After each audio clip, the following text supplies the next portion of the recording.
What's up, cooks? Welcome to the Card Kitchen. I am the Card Chef, and today we got the top 10 decks of the week. And this week we are starting off with Charizard EX. This deck does not have a 50% win rate. However, it does have a very high meta share with about 4% and only about a 48% win rate. But this deck still tops a lot more than certain decks that actually have an above 50% win rate. So I did decide to put it on the top 10 decks of the week. I do think this is still one very strong deck. I think it's one of the 10 strongest decks in the game. It still, again, places very high in certain tournaments. It's also very good on ranked. I've been hearing a lot of other content creators or just top players in general when they post things talking about that this deck is still very good and actually has gotten a couple of people through the top ranks of the last push to Master Ball. This deck has basically just gotten them through, and it's basically the Charizard EX that has 200 damage. And if you get like a perfect curve on this, if you get your Charmander into Charmeleon, into your Charizard with your Moltres as your lead, you're almost always going to win. Like, even if they take out your Moltres, as long as you play it correctly, and I think one of the best ways to play this, I'm not even so sure about the Shaman, to be honest. I don't think I'd play it, only because it keeps that availability for your opponent to Sabrina. I think some of the best ways, or one of the best ways to play this deck, is to just load up one Charizard on your bench. Don't put any other bench Pokemon down unless you absolutely have to, and then hope you get enough energy on it by the time your Moltres gets knocked out, because I think you are going to have to give up your Moltres a lot of the time in those matchups, in those games that you're playing. And basically, once your Charizard's online, you bring it out and then you just sweep the game. Whereas if you have another Charmander or a Shaman on your bench, even though Shaman can have a ton of value, what ends up happening is once your Moltres is knocked out, if you bring that Charizard in and you start to try to sweep, if they just have a single Sabrina, you're basically the game over, right? So it doesn't really matter. So for me, I'm not so sure about the Shaman. Shaman is played a lot in certain builds. This is one of the better builds that has placed higher this week in this past 7 days of tournament play. And of course, this deck is built very good. You have the Moltres as your lead, your Shaman to do your healing, your Charizard to do your attacking. You got your 2 Pokeball, 2 Professor's Research, and then you have 1 Iono, 1 Communication, which is super important in any Stage 2 deck, if I'm being completely honest. This deck is playing Mars. I think Mars is a really good idea. Mars is super duper popular right now because there's just so many decks that play Stage 2s right now. There's Charizard, Meowscarada, Gallade, Magnezone decks. There's Greninja still being played, and other decks that play Pokemon that need to evolve quite often. So you're seeing a lot of Mars because it's not just great in the early game to stop those Stage 2s or Stage 1s from evolving when they want to do it and when you don't want them to do it, but it's also super duper good in the late game so that you can stop really big pushes from your opponent to switch tempos, things like Cyrus, Sabrina, even a Team Rocket Grunt, or even an opposing Mars, or even a Red. Like, there's so many cards you can stop in the late game by just playing Mars, putting them down to 1 card, and then basically saying, I'm going to win the game from this point on. But anyways, let's move on. The next deck is Meowscarada and Arceus, the Arceus Carnivine build, and this build is about a 1% play rate. It is played not so much compared to some of the other Meowscarada decks, but it is one of the few Meowscarada decks that has come out. I think there's like 5 or 6 that have done pretty well since the release of the new set, Shine and Revelry. This one has an actual 50.25% win rate, so not a huge win rate, but not a huge play rate. But this deck does still place pretty well, at least compared to like the Beedrill or the Executor builds that we often see, that you may have seen in my last week's video. I'm not going to showcase any of those. They just haven't topped this past week at all in really any big tournaments, and so I didn't feel like it was necessary to talk about them, but this one did. Again, Meowscarada is super duper good right now. I don't think this is the best version. I think the best version is probably right now one of the like top 3 or 4 decks in the game right now. Maybe top 5 if if you think about certain other decks, but I think certain decks have dropped down, and but we'll get into that deck later. This one obviously pairs super well because Arceus and Carnivine being able to be played together. Carnivine's a grass type, so obviously plays along very well with Meowscarada. The one thing that I dislike about this deck is Arceus EX and Meowscarada are both basically attacking for 130 damage, so you basically have two attackers doing the same thing, so why not just focus on one more than the other? But the one thing I will say is about Arceus EX is at least you have a second backup attacker for those matchups where you're not up against EX Pokemon. So you might have a bunch of Meowscarada matchups, or those Rampardos matchups that you might have, those single price decks, the Magnezone, Skarmory, things like that, where your Meowscarada is not going to be able to do much. So it is good to have up a backup attacker like Arceus EX in that deck that can do the same amount of damage. However, the one thing I don't like about it, and this is the one thing I think this deck, the issue this deck has, the same issue I always thought the not Golbat, the Crobat Arceus deck had, is it played Arceus, Crobat, and Darkrai, and that the issue that deck had is basically you're only ever building one Pokemon at a time. Same thing with this, whereas most other decks, they're ramping into multiple Pokemon or building up multiple Pokemon in one game. So Giratina decks, Magnezone decks, they all ramp onto themselves while you manually build up another one. You can't do that in this deck, and that's one of the issues that you're going to come across with this type of deck, is Meowscarada and Arceus together, the 5 energies, the 6 maybe with Carnivine if you don't play something like a Dawn, which in this case it's not. So therefore you're playing up to 6 energy, manual energy per game at bare minimum, and that doesn't even account for any retreating that you might have to do. So it's kind of tough because by the time you get one Pokemon online, your opponent probably has 2. So that's one of the issues I think this deck has. And this deck also, this version is not even playing potions or Ericas at all. So you're not even buying yourself some extra time to get those extra energies over time. So that's the one thing I don't like about this deck specifically, but it is still, I think, a top Titan deck as of right now. I think this one honestly should probably be number 10 versus Charizard. It just has a better play rate and a better win rate. But I think this can be replaced with things like possibly, we're not going to have Weavile Darkrai on this week. They didn't top at all. We're not going to have certain other decks that I can't absolutely think of. Yeah, we're not having any of the other Meowscarada decks except for one, which we'll talk about later, which is the Magnezone version. Very good deck right now. And we're also not going to be having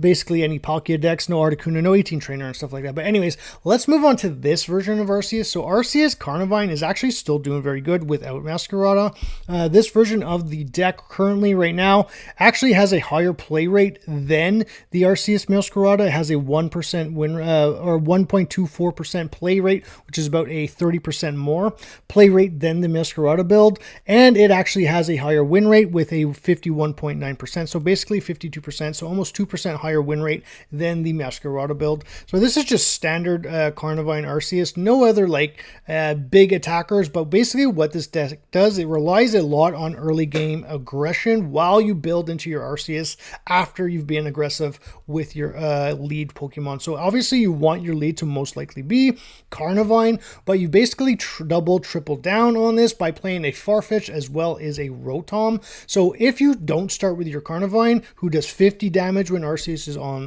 the bench, then you can start with something like a Farfetch'd who will do 40. It is 10 less damage, but it's still enough damage at the beginning of the game to make some type of pressure and a significant difference. And then even if you don't start with any of them, you get to start with a Rotom who gets to start bench sniping like a Hitmonlee. Again, 20 damage instead of 30 damage, not great, but it's great to set up things like Cyrus. I'm surprised we're actually not playing more than one Cyrus in this deck, to be honest, because you have the ability to snipe and you have the ability to put so much early game pressure that you force your opponent to retreat. So then you can just start using your Cyruses and double down on them. Like, I'm not even sure if you need a Serena. I think sometimes 2 Cyrus in a deck like this might actually be better. But this deck is also playing 2 Rocky Helmets, so you're able to get a lot of passive damage as well. And then, of course, a Red and a Giovanni. I actually think Giovanni is one of the most undervalued cards in the game right now. I actually play it in my Giratina Darkrai deck, and it's simply due to the fact that in the matchups against Meowscarada and Magnezone, especially since they're being played in the same deck and as well as outside of each other's deck, you're seeing a lot of it at the top ranks of like Ultra Ball, Master Ball, as well as in tournaments and stuff like that. You're never going to, it's going to be harder to hit certain breakpoints because you can't use red. So I actually play one red, one Giovanni, because in Giratina as well as Arceus, they both hit for 130. So if you're up against a Meowscarada with full health, that's 140. A red won't do anything, which means you leave them with 10 HP. Whereas if you have a Giovanni set up in your deck and then you have it in your hand, you're doing 140. And then even if they have something like a, say, a giant cape on it, in regards to Giratina, when you're playing it alongside Darkrai, you can do your Darkrai attachment for turn, play a Giovanni, that gives you 30 extra damage on your Giratina attack, doing 160. So I think Giovanni is actually a very undervalued and underplayed card right now, especially since there's so many 140, 150 type of ranges to 160 on non-EX Pokemon, Rampardos, Magnezone, Meowscarada, all those types of cards. You may need a Giovanni to hit certain breakpoints. But anyways, let's move on. The next deck, Darkrai EX and Greninja. Again, this is a deck that came out like before, I think even, I want to say before Triumphant Light, to be honest, or like right at the beginning of, no, yeah, it was before Triumphant Light, it was before Arceus, right? And it wasn't the best Darkrai deck, but now it's starting to be one of the better one. Obviously, the Darkrai Giratina deck is the best deck in the game right now, by far, and we'll get into that a little later. But this deck is still around a 1.4% play rate and almost a 52% win rate.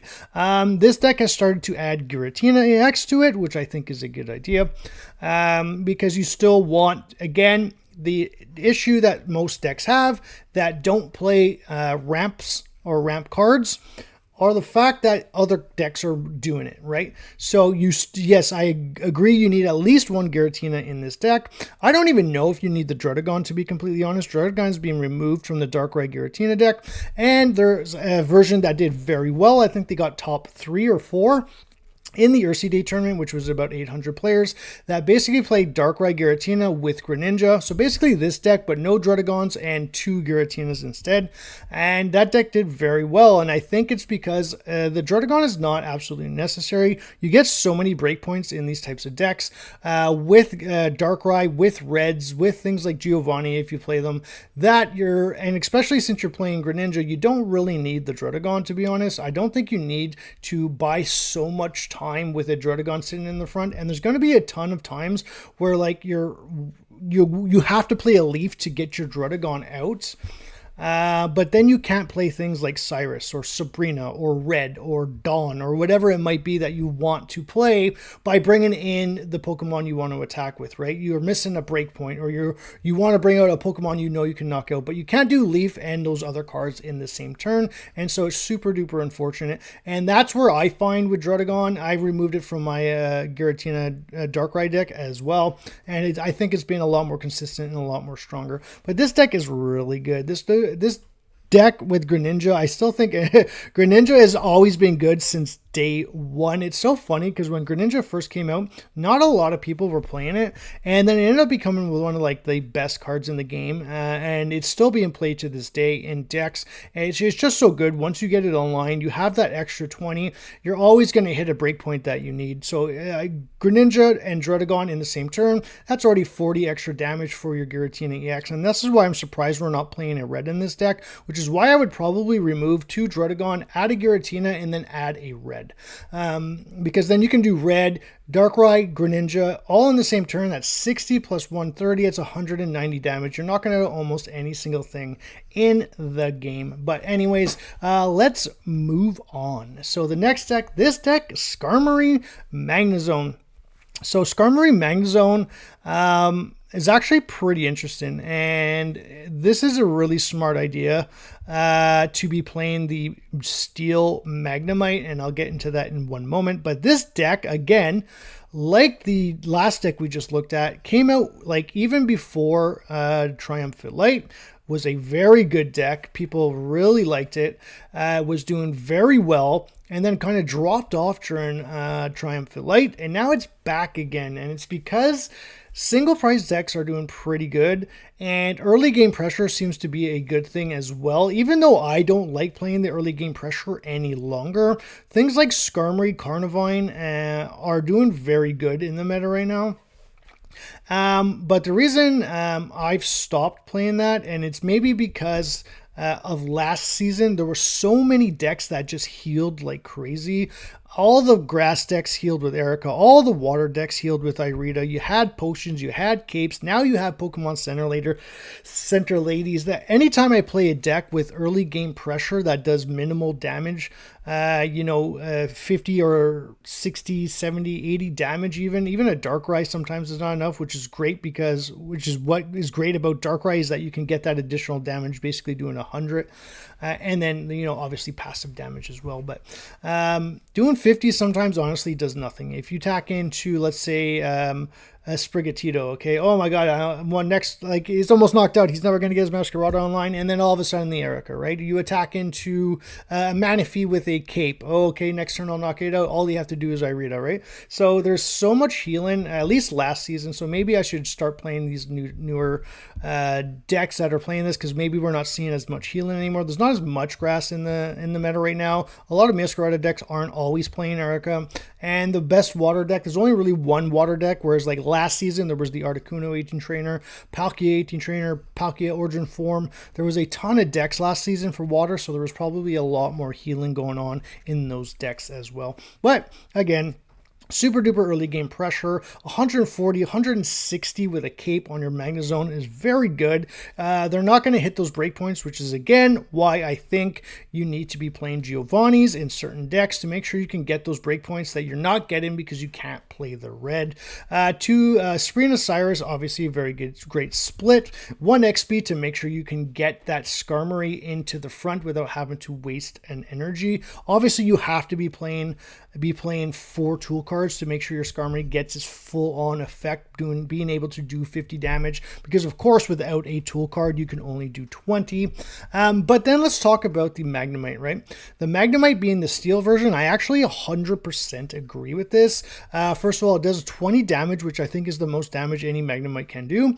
60 HP, which I don't think there's any other HP. I don't think there's a 50 HP, but the reason why I like this one is because there's a lot more fighting type decks in the meta overall than there is fire types, and even the ones that have fire types aren't attacking and for damage. Like pretty much the only fire deck in the entire meta right now is Charizard Moltres, and the only card that can attack really early is a Charmander, and no one's going to risk attacking with a Charmander really early on into a Magnemite with the chance of possibly losing their Charmander and going way back on tempo and not being able to evolve into that Charizard as quickly as possible. So the fact that you're playing the steel type Magnemite, if it ends up starting in the active because you didn't start with your Skarmory and you only have a Pokeball in hand, you can at least take a shot and then bring the Skarmory in the next turn. Whereas if you're fighting something like a Hitmo Chan or a Sudowoodo or whatever, they're going to hit you for so much damage. They might not knock you out, but they're going to hit you for a lot more damage than they otherwise would if you were playing a electric version of Magnemite over the steel. So I actually agree with the steel in this one. Let's move on. So Gallade and Hitmonlee. This deck is still very good, but I think it's dropped off, and I think this used to be like the 3rd best deck in the game. Now I have it around like number 5. I just think it relies way too much on a couple of things. One, playing 2 Hitmonlee makes sense. Gyarados Manaphy is still like over a 10% play rate. But that also means like 90% of the time you're not going to run into it. As good as Hitmonlee can be, I think you could possibly put something else in its place. Something like either a Sudowoodo or even a Hitmonchan to do some early game attacking or pressure in order to not be so locked into your Hitmonlee, right? The Gallade obviously is still very good as well. There's so many cards that play so many energy. But again, you're going to get stuck in these situations where certain matchups are just really bad, whereas certain matchups are just really good. And so that's why I think this deck really needs to start to change a little bit in order to be better than it has been, because I do think it's dropping down in the top deck scene compared to some of the other decks that are staying at the top. So this one right now, still almost a 7% win rate, play rate, sorry, but only has a 50.74% win rate. And again, it's all about matchups, and there's a ton of Psychic in the deck in the format right now, and it's weak to Psychic, so that's really not good. Every Pokemon in this version is playing a fighting type that's weak to Psychic. So again, I think you need to maybe remove one Hitmonlee and add either something like a Sudowoodo, a Hitmonchan. I don't think Lucarios are necessarily. I don't think you can add things like Rampardos into this, and I don't know if you would want to try and put something like Aerodactyl into a deck like this. Although I do think Aerodactyl has a place in the meta right now, because there's so many decks that want to evolve right now in the meta that Aerodactyl might actually have some value in it, as long as you're maybe playing it with something like a Lucario. But anyways, let's move on. Meowscarada and Magnezone. So yeah, I do have this as my fourth best deck right now, but it might possibly honestly be like easily top 3 right now. Meowscarada and Magnezone. Yes, it's 12 Pokemon. Yes, it's 2 stage 2s. And yes, this deck doesn't seem to be playing any communication or Iono. And unfortunately, I think it's due to the fact that you just don't have the space. If you want a chance at winning in a tournament or really like excelling in ranked mode, you really do need to be playing one Sabrina, one Cyrus. Like, you need at least 2 Gus cards if you really want to be playing a competitive deck right now. And of course, you can't remove Professor's Research or Pokeball. Your Giant Cape at 1 is literally only because you have space for 1. You should be playing 2 because you really do want 160 HP in the meta right now, even if it's only on a single price card. And yes, you do need red because there's going to be certain breakpoints that you will not be able to hit in this deck. Another thing is, I think the reason why this one is so good and so much better than the other Meowscarada decks, and I may have already touched on this, is the fact that this deck finally has a card that can ramp. Right? So in the Arceus, in the Executor, in the Beedrill builds of Meowscarada, none of those cards accelerate energy. Some of them are really good because they have minimal energy requirements, so that's great. You don't need to ramp, but some of them don't. And the ones that don't, and even the ones that have minimal energy, again, you're playing against decks that are going to be able to ramp very fast and get their basic EX Pokemon online before you get your stage 2s online. And even if you get yours online before or around the same time, they most likely have 2 Pokemon loaded up, whereas you only have 1. So this is why the Magnezone is so strong in regards to just that specific point of Magneton being able to ramp onto itself while you focus energy on Meowscarada, or also onto your Magnezone once your Meowscarada is loaded up, so that you can just keep going forward and then have a backup attacker. Because once your Meowscarada gets knocked out, if you don't have something else loaded up in the back, if your Arceus isn't loaded up, if your Beedrill isn't evolved, if your Carnivine isn't doing enough attack, if your Executor isn't doing enough attack, then you're kind of screwed, right? Whereas in this deck, you don't have that issue really, because you're able to build 2 Pokemon up at the same time, and they're single price cards, and you're not playing any EX, so it's a single price deck. So therefore, even if they knock out one of your mons, they still have to knock out 2 more, which is also why it's better than some of the other Meowscarada builds that we've talked about, because all other 3, the Beedrill, the Executor, and the Arceus build, all play EX Pokemon, which is not great for a single prize attacker like Meowscarada, because once they knock out your Meowscarada, all you have to do is knock out an EX, or if they knock out an EX first, then all you have to do is knock out a Meowscarada, or something like a Sprigatito, or a Floragata, Goda on your bench with a Sabrina or something like that, right? So this deck is super duper good, super duper strong. You're doing a ton of damage with both your Magnezone and your Meowscarada. Really good deck right now.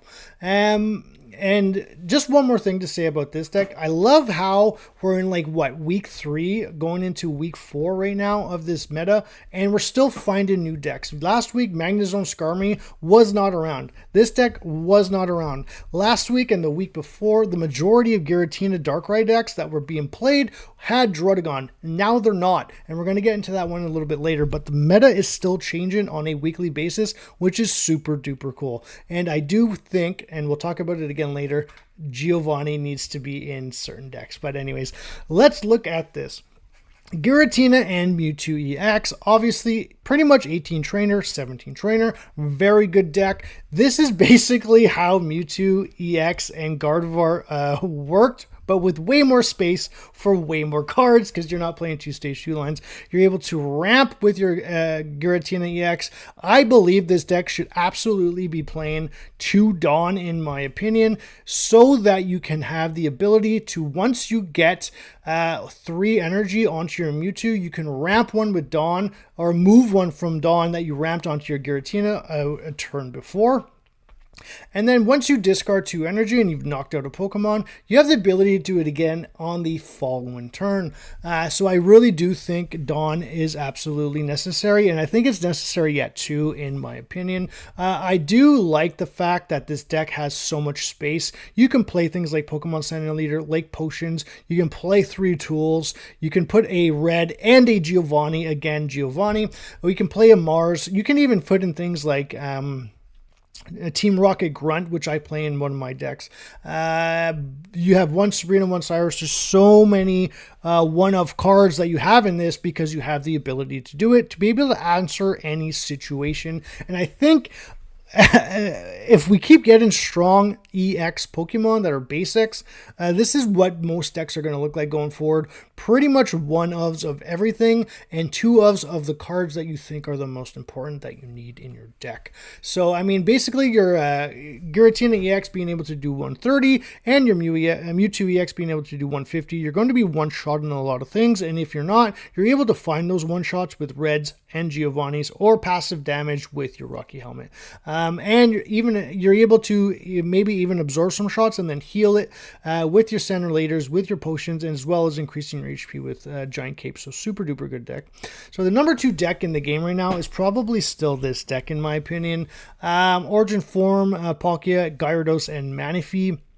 You have 2 ways to ramp with this deck. You have Manaphy and Misty.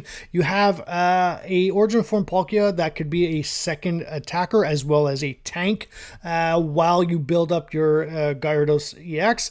It also works very well so that when you start with your Manaphy, or if you lose an early game Magikarp because of something like it either started in your active or it got knocked out by a Hitmonlee, you can bring out your Origin Form Palkia before you bring out your Gyarados, even if it's loaded up, so that you can try and get a prize with your Origin Form Palkia. And then even if they knock it out, yes, they've knocked out a Magikarp, and yes, they've knocked out a Palkia, but now you force them to get 3 prizes by knocking out 3 Pokemon instead of getting 3 prizes by knocking out 2 Pokemon, right? So very good deck. You have the 2 Irida, 2 Misty, pretty much like that in every single good water shell that you're gonna see. 1 red because you need to make the breakpoint, 1 Rocky Helmet, 1 Cape. I think that's a good split. I've been saying for a while, I think Giant Capes need to be in this deck, whether it's at 1 or 2. I'm not saying you have to remove the Rocky Helmet. The Rocky Helmet has been played in this deck since the beginning of the format. And so obviously it was probably the better choice and probably still a very good choice. But again, you just really need to make sure that Magikarp doesn't get sniped by a Hitmonlee. Like, you just can't let it happen, right? Like, you need to be able to make sure it has 50 HP, in my opinion. Like, you do not want to give it a free prize. You're not, the name of the game is not giving up free prizes for absolutely no reason. You need to be able to do it. And you also sometimes want your Manaphy to have that 70 damage, or 70 HP, sorry, because there's things like Carnivine and Skarmory so much in the meta right now that you're going to lose that Manaphy a lot of the time. Even before, sometimes you might get enough ramping on, and it could really set you back. So I do believe 2 Giant Cape is necessary, in my opinion. I also don't think you need a Communications. Like, there probably will be games where you just brick, but there's going to be games where you brick regardless. Yes, Communications will increase your chance of getting that Gyarados, but honestly, like, I just think there's to me, Communications is the 20th card in this deck, and I think it could easily be replaced by a second Giant Cape, in my opinion, or so like a second Giant Cape or a second red, and maybe remove the Rocky Helmet. I'm still not sold on Rocky Helmet, but I definitely think this deck, more than any deck, wants 2 Giant Capes, in my opinion. And then we got this deck. Wow. If this was a tier list, this would absolutely be S tier in my opinion. In fact, I still think the Druddigon version of this deck, with just basically adding 2 Druddigon and removing 2 other cards, in my opinion, that deck as well would also be S tier.